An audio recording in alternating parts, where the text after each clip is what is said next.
If you're looking to make solar simple, give Ron Domenico with AD Energy a call. All-day energy made simple. Solar solutions with zero down, options to lease or finance, and roofs and trees are no issue. Call Ron Domenico at 609-226-2802 and tell him you saw him on the Sports Box.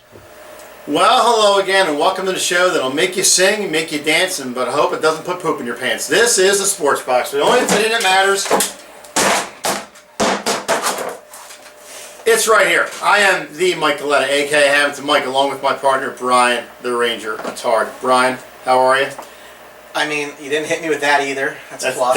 It almost made it back, though. So your reverb, like your bounce back. We always start the show, if I don't hit you, it's a plus. That's pretty good. I mean, I view it that way. One day I'll get dressed up like a goaltender, and everything will be fine. That's your job. That's your department. Yeah, I'll throw it stuff. Speaking of goaltenders. Hey, speaking of goaltenders, let's Stanley Cup's done. Let's talk about the Stanley Cup Finals. I did pick the Predators in 6. Fortunately, I didn't come out on top. Brian picked the Penguins in 7. Gave them too much credit. Yeah, you know what? This was a series about Pecorine. We said it coming in. He's been carrying the team the whole time, and he didn't start out well in the series. It's amazing his road record in Pittsburgh, goal-wise. I think he gave up 11 goals in the 5 games that he was there, and then in Nashville he only gave up 2. So talk about a little bit of home cooking. But Pecorine did not play well enough for this team to win. So it's gonna be really hard to win hockey games when you're giving up 5 goals, 4 goals, and 6 goals in games 1, 2, and 5 on Pittsburgh ice. Nashville defensively, but mostly the goaltending was absolutely putrid away from Nashville. And if you want to point to one reason why Nashville's not looking at a Game 7 or maybe even a championship here, it's Pecorine's fault. Now again, I'm not going to lambaste the guy because he's the reason that they got there for the most part. Yep. But his statistics from round 1 going to the playoffs progressively got worse. You know what? I'm reminded specifically, Mike, of Game 5. Early goal, puts them behind the 8 ball early. Yeah. I was with some friends watching the game, and I said, as soon as that first goal went in, this is going to be a blowout. Am I kicking your things? Jeez. Anyway, so this is going to be a blowout because he's not ready. Shaky. You get that first goal against early in the game, everything falls apart from there. And to Pittsburgh's credit, they pounced upon this. They know how to win. Okay? Oh yeah, they've been there before. Been there, done. Again, to beat the man, you got to beat the man. Beat the man. And first back-to-back champs is the Wings in 97-98. Yep. Again, no surprise, Crosby with the friggin' Conn Smythe. I said I think it should be Malkin. He's going to get it. It's exactly what happened. The worst pitfall for the Predators is Game 5. They come back. They come back in the series. They tied up 2-2. They got a little momentum coming, and they go to Pittsburgh and actually get their ass handed to them in that game. Now, granted, I don't know if it would have made a big difference, but Nashville did get jobbed on 2 goals in this series. The offsides, that you're going to make that call of the offsides. It was so close. How you overturn that to say there was enough evidence to overturn that? So that was number 1. And number two was the second whistle, the quick whistle. The referee was in bad position. He was coming up. He did not see the puck, and that's the rule. I know these guys lose some of the puck, but he was in bad position. Murray didn't even have possession of that puck. It was still rolling between his legs. It should have been a goal for Nashville. Who knows? That could change the landscape. If they score first, maybe they hold on. I don't know. But at the end, the big kick in the gut for the Predators is, you're talking about Hornquist, the ex-Predator, scoring a goal off Pecorine's elbow to win the game. I mean, it's just, with 1:36 left in the game, you think they're going to overtime. It's going to be a great series. They're both playing well. And then that happened. I mean, listen, it was really a surprise for Nashville to get here. Oh, absolutely. It's absolutely. really... Nobody expected them to get here.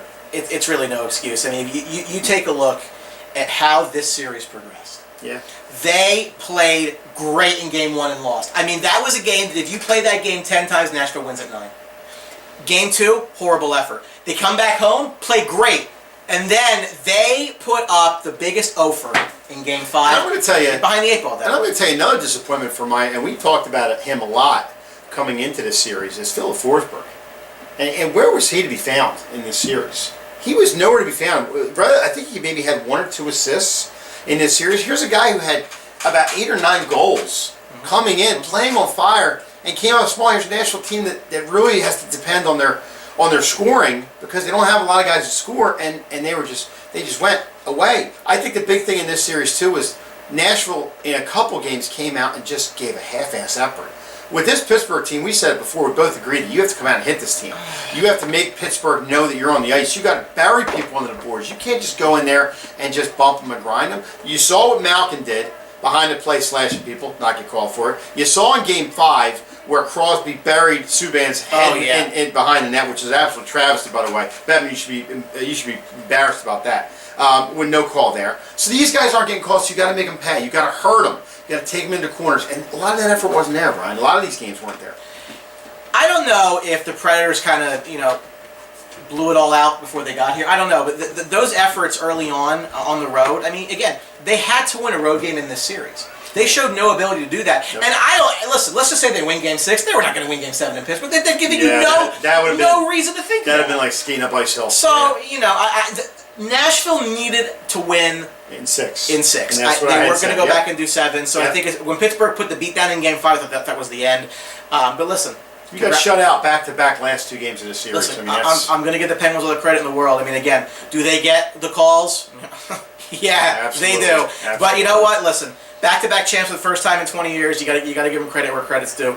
And you know what, Mike? I mean, they're probably the favorite to win next year. And just by looking at it, you would think, all things being considered, unless they make a major move in the offseason, which I see them do it, I think they're going to be fine. And no doubt about it, Fleury will probably be off the team next year. I would think so. Here's a guy, Fleury, who stepped in the injury of Matt Murray and played really well. I mean, and got them through a bunch of rounds for Murray. And I was surprised when Murray got back, and I thought it was Fleury's to lose. He did have that one bad game, but then after that, Murray took over and ran with it, and that was it. Mm-hmm. So, that's that. Back-to-back champs. Yeah. Good job, Candy Fetto, our Penguins correspondent, our Niners correspondent. Congratulations. No, I hate the Penguins. Anyway.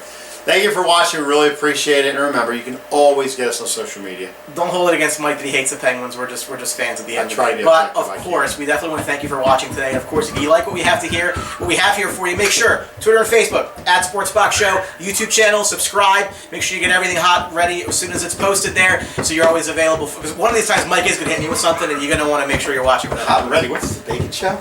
It's like Little Caesar. Pizza. Yeah. Thank you for watching, folks. And remember, at the Sports Box, the only opinion that matters. It's not upstairs. It's right here. Thanks for watching. See you.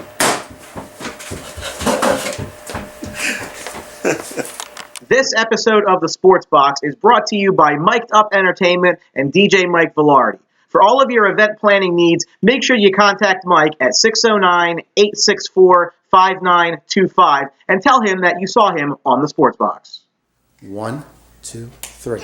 Don't forget to subscribe.